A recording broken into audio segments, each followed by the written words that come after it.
Praise God. Purihin natin ang Panginoon. Dito pa ako muli. I-share ko pang lahat sa kabutihan ng Diyos sa akin. Excited ko pa sa Panginoon ang pag-usapan. Masaya ang puso ko. Basta ang Panginoon ang pag-usapan sa buhay ko. Hindi ako na nagsasawa. Hindi ko nagsasawa na magsalita sa salita ng Diyos. Gusto ko na lagi kong pag-anuhan ang Panginoon. Kung ano ang mga salita ng Diyos, pinag-aralan ko. Pag-aralan ko kung ano bang mga salita ng Diyos. Gusto ko pagmamasiran ko ang mga salita ng Diyos. Sabi ng Diyos, purihin natin ang Panginoon. Sabi ng Diyos sa atin, may rest time tayo para sa Panginoon. Hindi tayo nagpagod sa ating sarili na sa mga walang kabuluhan.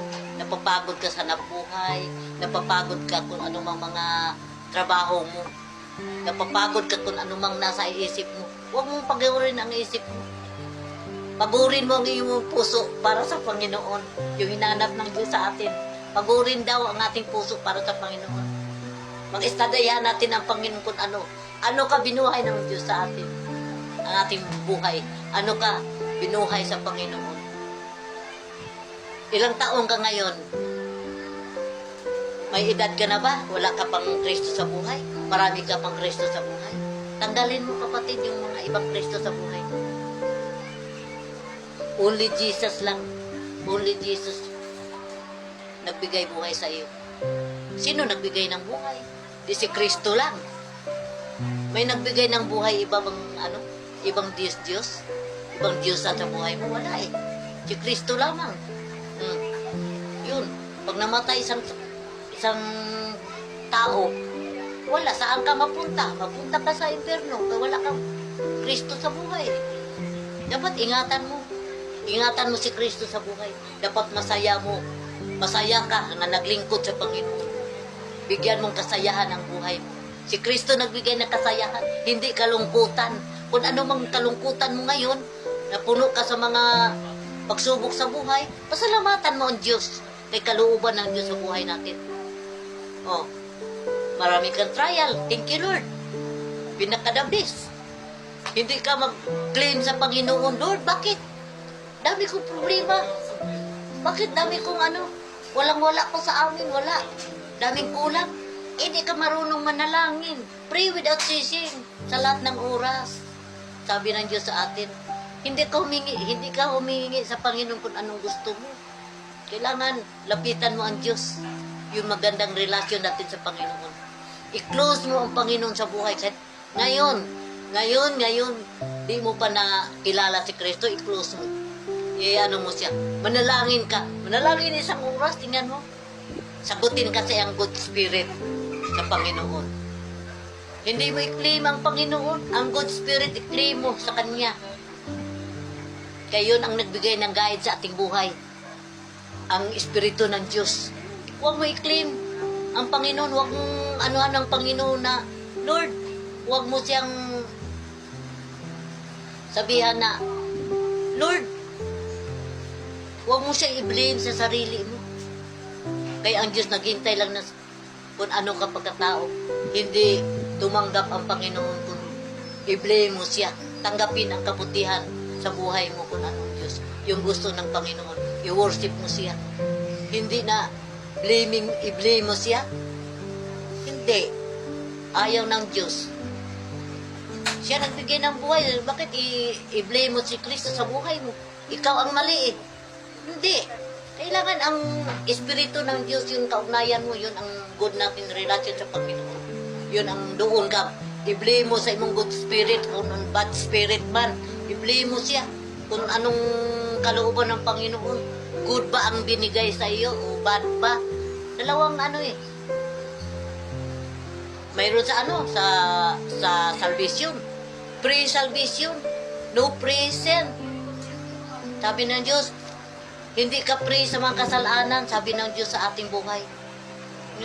Kailangan ingatan ng ating buhay, ingatan ng ating puso, na di ka magkakasala sa Panginoon.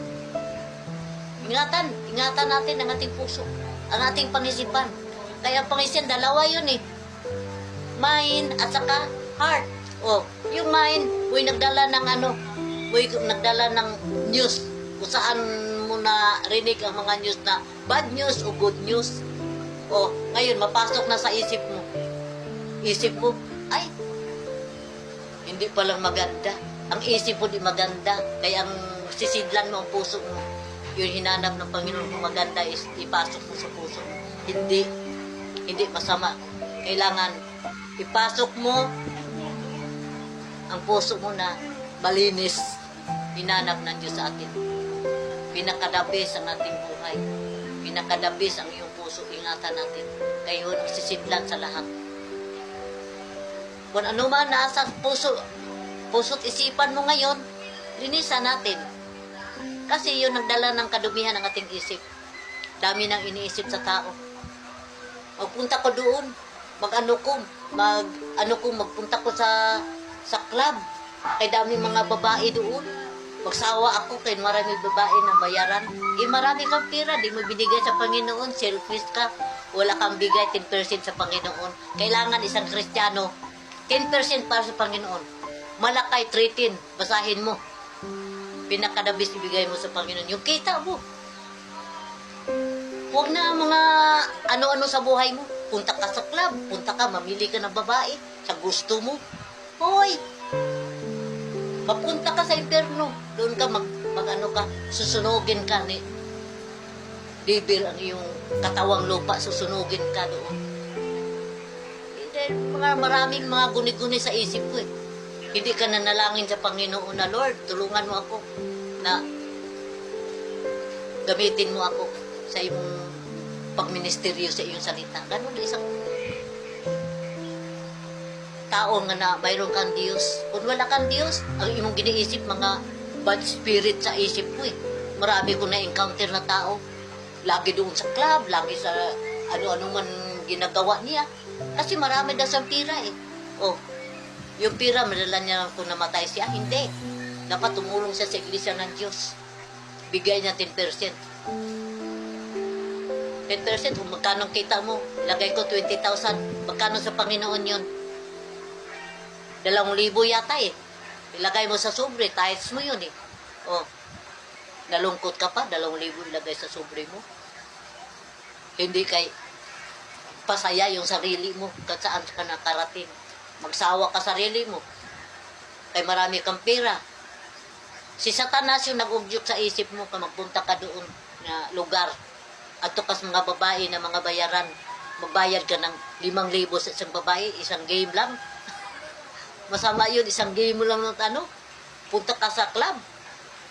Maraming babae doon, nangaway-kaway sa iyo. Kang pira kinakaway sa iyo.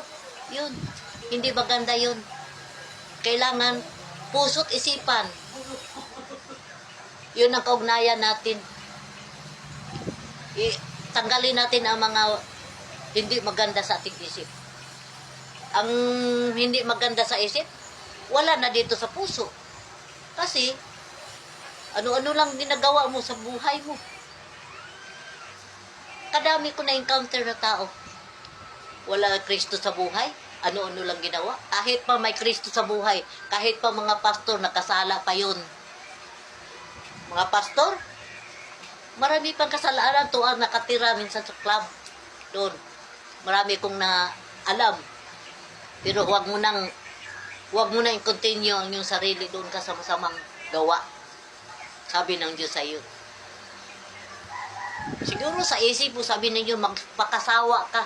Unang panahon yun, wala kang Kristo. Remember me, sabi ng Diyos sa atin. Pag isipan mo ang imong ginawa sa una o ngayon. Kung mayroon ka ng Kristo ngayon, huwag na yung dating mga ginawa na hindi kayon sa Panginoon. Yun ang sinabi ng Diyos sa atin. Pinakadabis na ngayon kung mayroon kang Diyos, huwag ng kasamaan ang nasa iyong utak. Tanggalin mo yung utak kung masama pa din eh. Tanggalin mo. Patanggal ni taning ang imong utak na di maganda sa Panginoon. Pwede naman tanggalin eh. May wala na kang isip. Naglutang-lutang ka na saan ka mapunta eh. Oh, kailangan pinakadabis. Magandang